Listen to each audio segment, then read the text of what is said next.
Hello mga ka-idol, ito pa ginagawa kong ngayon na video ay ito ay holster lagayan ng 45.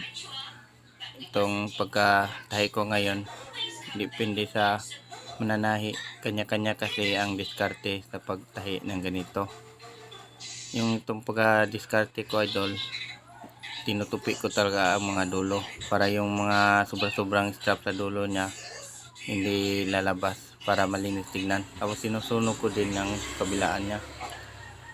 Tapos tinitibayan ko talaga pagkatahi para yung customer pabalik-balik, para hindi masayangan sa kanilang binayad. Sulit din paggagawa.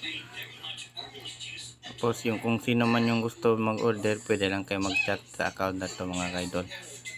Ito naman ngayon, malapit matapos na.